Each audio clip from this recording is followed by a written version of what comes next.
Congress trying to avoid a government shutdown. The deadline is approaching. It's midnight tonight. Representative Tom Graves of Georgia, a Republican, joining us live from Washington, D.C. Good morning, Republican Representative. Thank you for being here.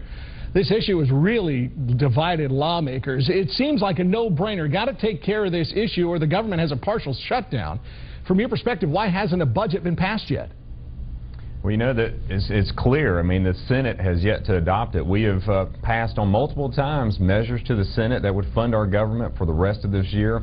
And Harry Reid just insists on not taking that up, and primarily because we're trying to save taxpayers money and they want to protect their spending programs.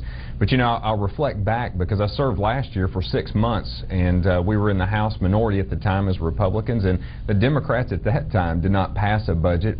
They did not pass one when they had the House, the Senate, and the White House. And so here we are again months later, and it's clearly a crisis that began last year under their leadership.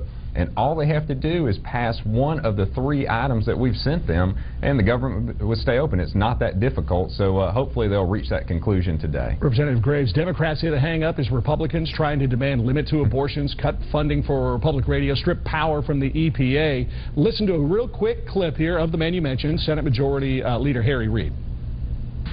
We want to avoid a shutdown and the terrible consequences that would follow. The only thing Republicans are trying to avoid is making the tough choices that we need to make. We've been more than reasonable, Mr. President, more than fair. We meet them halfway, they say no. We meet them more than halfway, they still say no. Representative Graves, Democrats say they are the ones doing all the bending to try to make this work. What's your reaction to that? Well, all they have to do is call it up for a vote in the Senate. It's not that difficult of a process, and then clearly amend it. They haven't even offered any ideas, so they talk about meeting in the middle or more than halfway. Look, we cannot compromise America's future. We have to hold firm and save the taxpayers' money with the tremendous debt load that is being laid upon our children and our grandchildren. We can't afford to continue the status quo, and it's clear that's what the Senate wants to do. Hey, all they got to do is call it up for a vote in the Senate today, and the government would stay open and the taxpayers would be saved some money. Let's talk about the impact on your state and the state of Georgia. How will Georgians be impacted if by midnight tonight there's not a budget and there's a partial shutdown of government? Well, certainly it'll impact a lot of different areas. Any of the federal employees that are, deemed what they would refer to as non-essential throughout the United States, they would be furloughed temporarily until the impasse is over.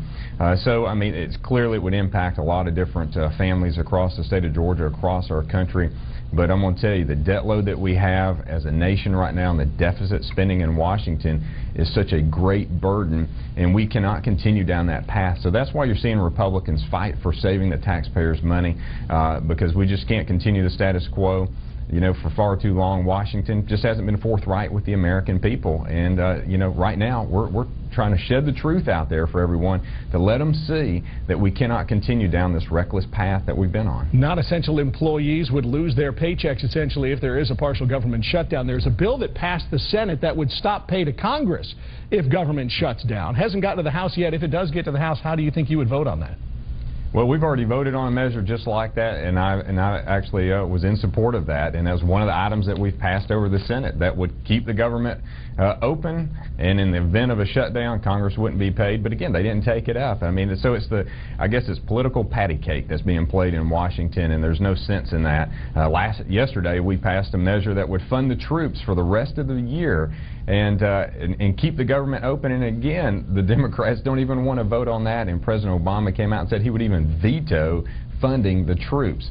That's the craziness of Washington, and I tell you, we've got to get past this. There are bigger issues facing our nation. Well, just make sure you guys make sure you do bake us a cake as fast as you can, because we're about to have a partial government shutdown and people getting furloughed. Representative Graves, thanks very much. We appreciate you joining us. Thanks for having me. Have a great day.